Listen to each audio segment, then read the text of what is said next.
vient de nous rejoindre à l'instant en direct. Aujourd'hui, on va parler du Bocuse d'Or. Réunir 24 chefs originaires de 24 pays différents au sein d'un spectaculaire concours gastronomique. Telle était l'idée de Paul Bocuse en 1987. Eh bien, 24 ans plus tard, le Bocuse d'Or n'a pas pris une ride, très clairement. On en parle en compagnie donc de Yannick Aleno. Vous êtes président d'honneur du Bocuse d'Or 2011. Soyez le bienvenu sur ce plateau. Oh, on va se tutoyer, allez. Hein. Je suis également en compagnie de François Houpert. Vous êtes le président d'Enodis. Oui, soyez bonjour. le bienvenu. Et Philippe Fardel de Nestlé Waters. Oui, voilà, bonjour. deux partenaires de cet événement incontournable. Dites-moi un petit peu, Yannick, tu es le président d'honneur. Tu as été Bocuse d'argent en 1999. Est-ce que tu te souviens de cette aventure comme si c'était hier? Je me souviens de cette aventure, évidemment. Je me souviens surtout de 1987, parce que moi j'étais apprenti avec Jackie Fréon, Oui. le vainqueur de la première édition. Oui.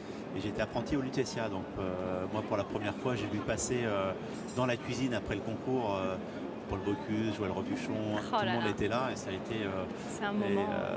un moment exceptionnel. Et après, en 99, j'ai représenté mon pays au Bocuse d'Or. Alors c'est un moment fabuleux parce que évidemment on est élu parmi ses pairs en France. Donc, il y a déjà un concours préliminaire. Hein. Vous devez passer ce barrage et ensuite vous avez la lourde pression de représenter votre pays ce jour-là. Donc c'est assez incroyable. C'est un tremplin formidable en même temps. Alors après évidemment quand vous avez été Bocusé, Oui. césarisé, parce qu'à l'époque c'était une compression de César, ben, votre carrière s'accélère. Ça a été le cas pour moi et ça a été grâce à Paul Bocuse vraiment un coup de boost incroyable.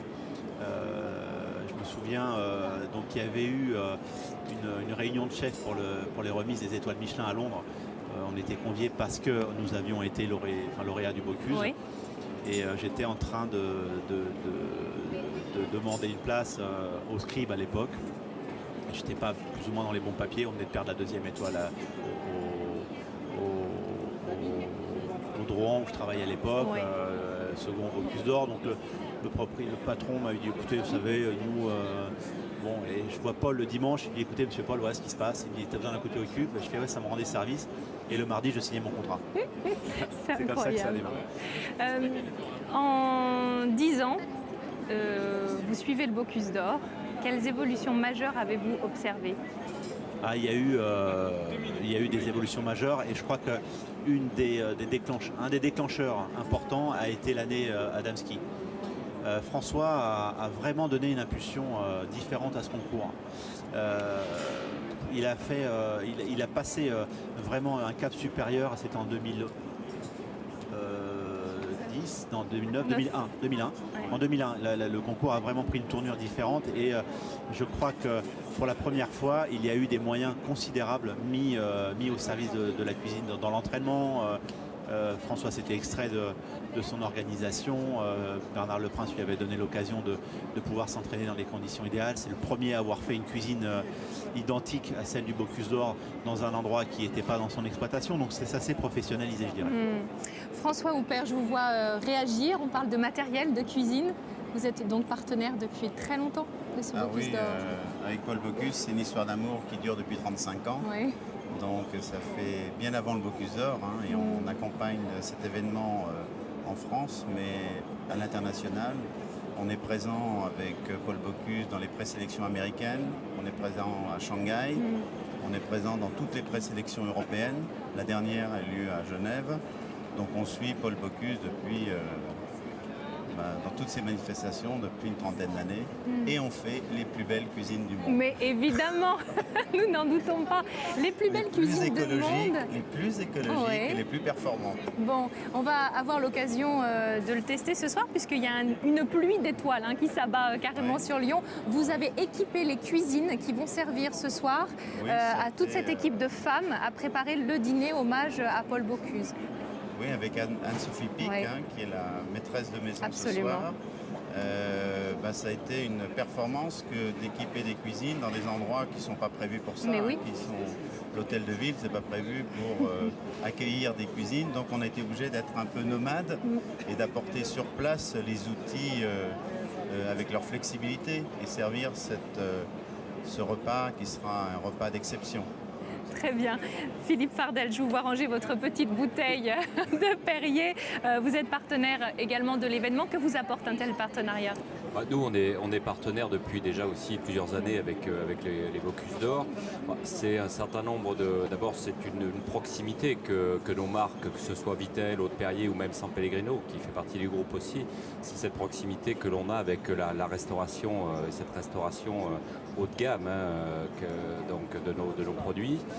C'est ce côté international qui a été souligné par les différents intervenants aussi, puisque nos marques sont présentes dans le monde entier. Oui. Donc c'est aussi cette présence que l'on a.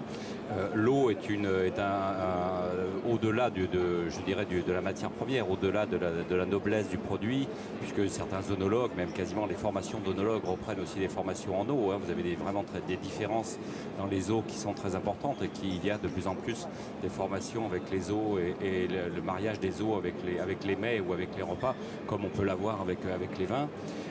Au-delà de ça, c'est bien évidemment cet aspect qualitatif des Bocuse d'Or qui rejaillit bien évidemment sur nos marques aussi.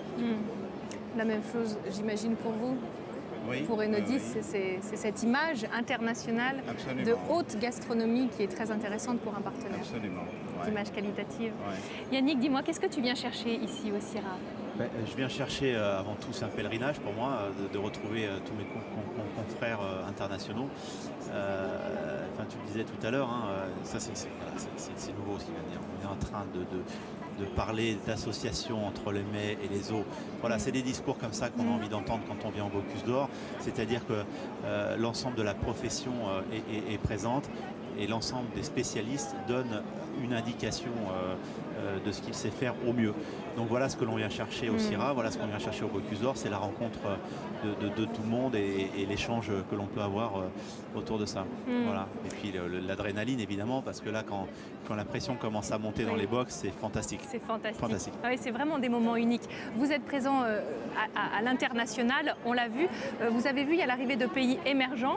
Qu'est-ce que vous en pensez? De toute façon, la cuisine, d'une façon mondiale, commence à monter de niveau. Oui. C'est assez incroyable, donc c'est assez fantastique. Ouais. Et de toute façon, on le voit. Moi, à l'époque, j'étais le premier Français à finir second. Donc ça veut dire qu'à un moment donné, les pays qui entourent la France et qui sont d'ailleurs à travers le monde entier font aussi un travail remarquable. Donc, le concours, là, finalement, ce concours-là est le reflet de ce qui se passe en termes internationaux de cuisine. Oui. Donc la France est encore devant, mais il faut qu'on s'accroche pour rester là. Oui, c'est la cuisine du monde aujourd'hui. C'est plus la cuisine française, c'est la cuisine du monde. On a vu l'influence de toute la cuisine asiatique, même sur la cuisine française ces dernières années. Donc c'est un mélange de saveurs, d'épices. C'est vraiment une cuisine qui s'ouvre sur le monde. Et il faut qu'on garde notre gastronomie en France. Il faut qu'on la garde. Le monde avance, mais les femmes aussi, j'ai envie de vous dire, puisque la Malaisie a une équipe 100% féminine. Ça aussi, c'est une révolution. C'est pas une révolution, puisque Léa Linster a gagné le concours, je crois que c'est en 89. Donc les femmes sont présentes, évidemment, omniprésentes sur le Bocuse d'Or. Donc non, on est ravis. J'espère que... Vous êtes dans une région où les femmes avaient l'honneur de la cuisine. Absolument, les mères lyonnaises. Les mères lyonnaises, c'est une culture aussi à Lyon. Donc il est certain que, bien évidemment, les femmes ont toute leur place dans la cuisine. Et quand je dis ça, c'est pas dans l'aspect péjoratif que l'on peut avoir des femmes dans la cuisine. Non, mais dans la gastronomie, bien évidemment, c'est très très intéressant cette mixité. Vous parliez de mixité dans les cultures, c'est la mixité aussi, bien évidemment, dans les genres et dans les personnes. Ce soir, c'est 5 femmes, 3 étoiles. Mais qui vont servir tous ces chefs étoilés. Un service exclusivement féminin aussi par les jeunes femmes de l'Institut Paul Bocuse, je crois. Voilà, on a hâte d'y être. À votre avis, comment et en quoi le Bocuse d'Or fait la tendance? Pourquoi le Bocuse d'Or fait la tendance? Déjà, encore une fois, le Bocuse d'Or fait la tendance et c'est ce qu'on retrouve aussi, l'énergie que l'on retrouve sur le Syrah. C'est impressionnant de voir la concentration internationale, encore une fois, et des meilleurs de ce milieu. Donc évidemment, ça fait la tendance, puisque les gens qui sont là, tous individuellement, sont la tendance.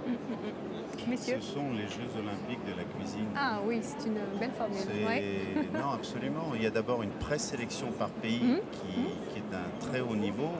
Et après, quand on voit ce qui sort tant au Bocuse d'Or qu'au championnat du monde de la pâtisserie, c'est absolument impressionnant. Ils sont plus des cuisiniers, ce sont des artistes. Absolument. Nous, il y a des symboles sur le Syrah, par exemple. Le groupe Nestlé est relativement présent au travers de l'ensemble de ses marques. Et c'est quasiment le seul salon en France que nous continuons à faire, puisque c'est en effet ce reflet des nouvelles tendances, ce reflet de ce professionnalisme par rapport à un certain nombre de salons qui ont été arrêtés dans notre groupe pour se concentrer uniquement sur le Syrah et sur les Bocuse d'Or. Oui. Eh bien, merci infiniment, messieurs, de nous avoir fait l'amitié, d'avoir pris le temps, surtout, d'être avec nous sur ce plateau.